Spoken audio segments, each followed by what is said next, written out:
Hi there. Sonny Balwani was convicted of all 12 counts of wire fraud.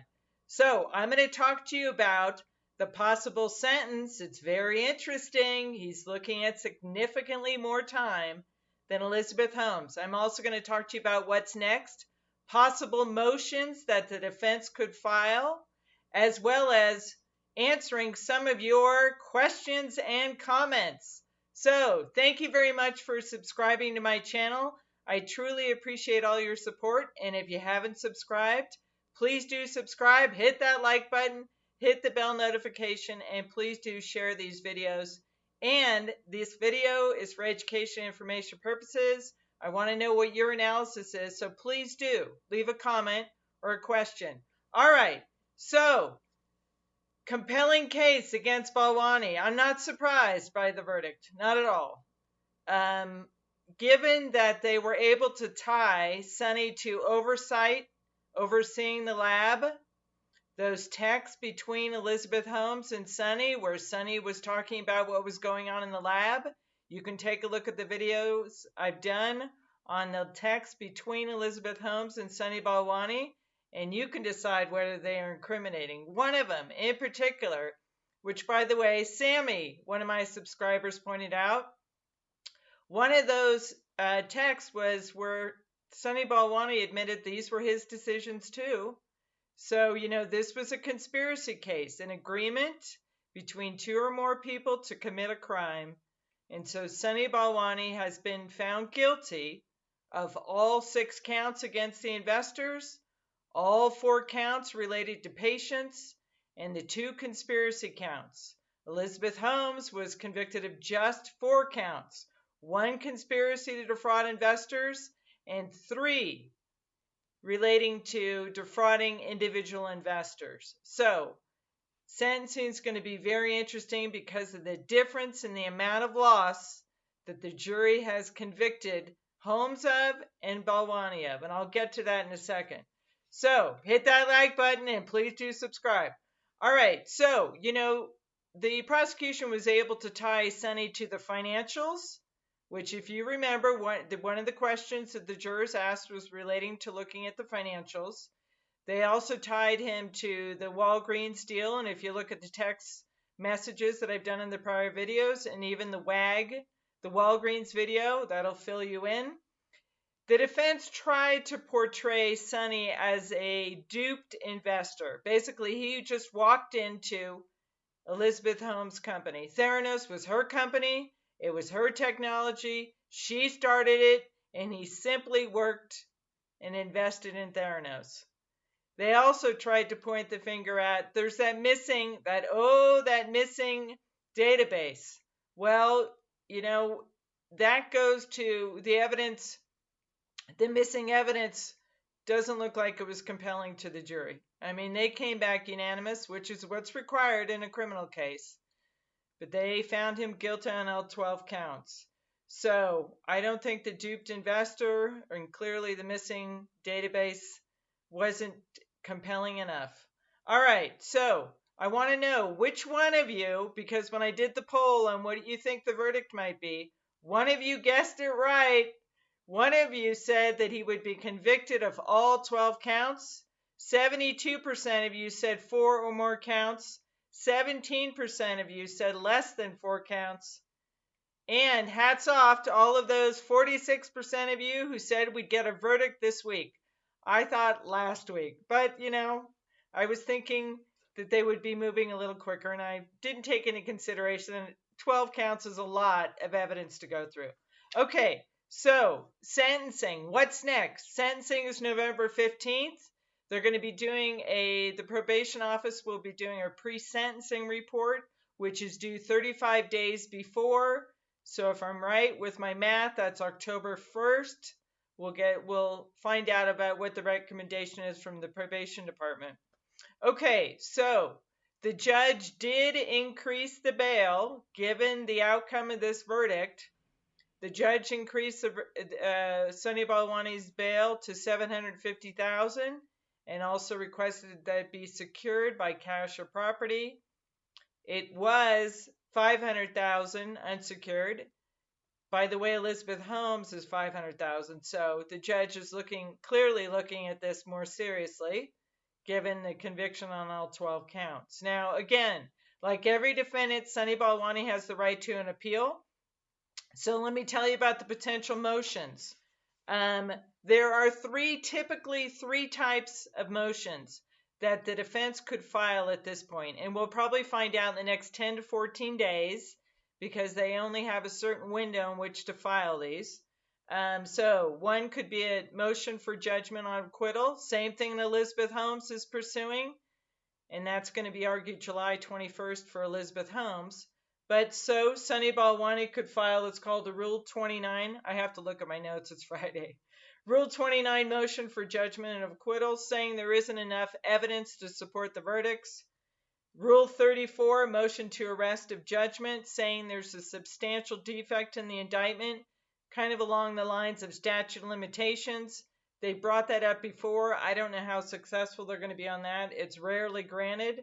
And the third one is a motion to vacate the verdict, and that's requesting a new trial. So that again is saying that there isn't enough evidence to support the convictions. So we'll see if they file any of these and if they pursue an appeal. We'll be finding out shortly on that. Okay, so I thought it was interesting what the FBI said.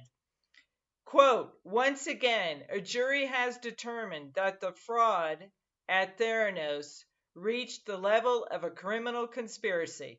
That's true. 2 counts of conspiracy Balwani was convicted of. Elizabeth Holmes, 1 count. The FBI has spent years investigating this investment fraud scheme with our partners at USPIS and the FDA Office of Criminal Investigations. Lies, deceit, and criminal actions cannot replace innovation and success. Wow. What did the prosecutor's office say? 6 months after the guilty verdicts in the Elizabeth Holmes trial, this jury has concluded that Holmes's business partner, Ramesh Balwani, also bears responsibility for defrauding investors in Theranos. The jury also concluded that Balwani also perpetrated frauds on unsuspecting patients. See, they found Balwani guilty on the patient counts. They acquitted Holmes on the patient counts. All right, what did the defense say in response to this verdict?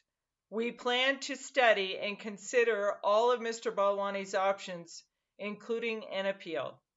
Okay, yes, Balwani has a right to an appeal, and so does Elizabeth Holmes. But I'll tell you this much. Appeals are very difficult to win. Very difficult to win. So we'll see what happens. All right, so let's get to the sentencing. And I want to show you the sentencing table and the amount of loss so I can kind of give you an estimate. It's my estimate, right? And if you want to go and look at the videos, I did 4 videos on calculating Elizabeth Holmes' sentence. It's going to be very similar to Balwani's regarding factors that could increase it, like leadership, breach of trust, those kind of factors, or factors that could mitigate if there was any kind of cooperation, etc. You can go ahead and take a look at those videos. But let me show you, go ahead and look at the sentencing table here, and keeping in mind, what the judge has done in the past. So let's take a look. All right, so it's a fraud case. So we start at level 7. Here's from the U.S. sentencing guidelines. Now, again, these are advisory to the judge. It's in the judge's discretion what sentence he imposes, but these are just advisory guidelines. All right, but by the way, this judge tends to follow these guidelines, okay? So, base level 7. So we're looking at how to calculate how much time Sonny Balwani as opposed to Elizabeth Holmes. And as I said earlier, he is looking at substantially more time than her based on the sentencing guidelines. So we start at level 7.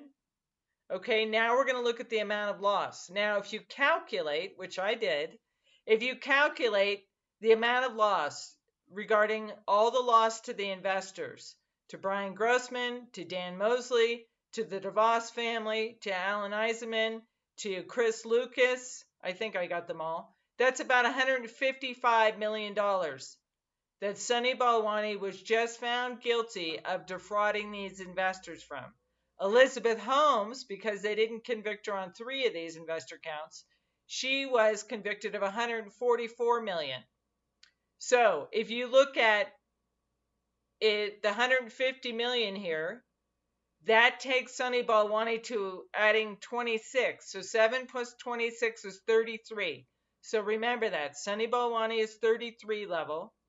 Elizabeth Holmes, she's back at 60, more than 65 million to 150 million because it's 144. So we're adding 24 for her. So she starts at level 31. He starts at level 33. Okay, so now let's look at the sentencing table. So they each start at level 7 for a fraud case. It's up to 6 months. This is relating to 6 months. Column 1 is no criminal history. I assume neither one of them have a criminal history. So we're going to go down here. So Elizabeth Holmes is down here at level 31. That's 108 months to 135 months. But if you look at the videos I've done, she could actually get down to 130, to level 35. So she could be anywhere from 108 to 210. Okay, now Sonny Balwani, because he's convicted of defrauding more money, the 155 million, he starts at level 33. So he starts at 135 months to 168 months. And then if you add all those aggravating factors that I did before, he's going to level 37. So 135 months to 262 months. Okay, so I hope that made sense for you. So let me just do the rough calculation here. So based on what the judge has done in the past, I have to look at my prior research here. In the past, on 3 similar fraud cases, this judge has imposed 97 months, 108 months, or 140 months. But the amount of loss in this Theranos case and Elizabeth Holmes cases and Sonny Balwani far exceeds the amount of losses in those cases. So, and also I discovered that the judge typically gives about a 30% reduction in the sentencing. So if I did my math right, at a minimum, just as a gross estimate, Sonny Balwani is looking at 94 months versus Elizabeth Holmes looking at 76 months, and that includes a 30% reduction in sentence. So again, Elizabeth Holmes starts at level 31, Sonny Balwani starts at level 33. That 2-step increase is 27 months more that Sonny Balwani at a minimum is looking at.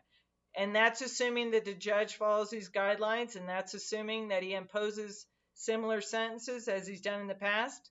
So we'll see. So what do you think? What do you think the appropriate sentence is? Do you think Sonny Balwani is going to be filing an appeal? Do you think his appeal, he has any grounds for an appeal? And by the way, I want to mention a couple of your comments from some of the subscribers, and thank you to those of you who have left comments and questions and for subscribing to my channel. Okay, and helping me grow this community. To all of you, thank you so much. Okay, so, and his band said, I'm flabbergasted how Balwani got more, was found more guilty than Holmes is beyond me. Well, you know, it's a jury of 12 and they decided unanimously. And then Sammy said, why it took them longer than a week. It's a rightful verdict in his opinion.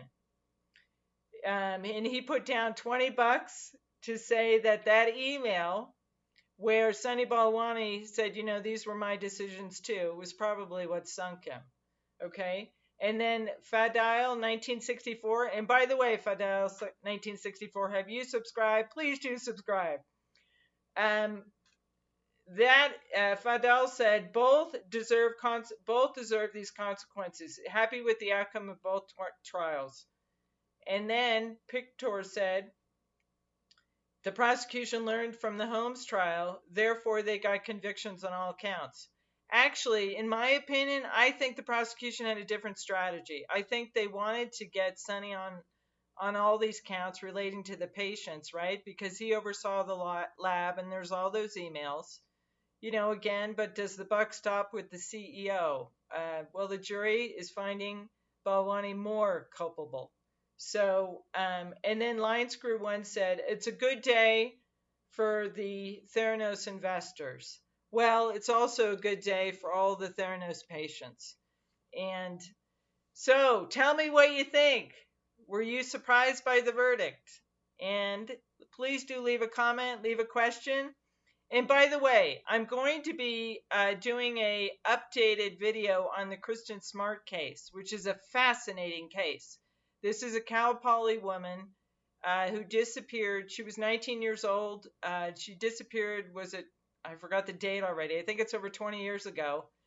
And they have a classmate of hers and his father in trial. They're starting their motions, their pretrial motions, which are very interesting because there's cadaver dogs, there's scanners, there's all kinds of interesting evidence, and there's no body. She's never been found. It's a terrible, terrible tragedy.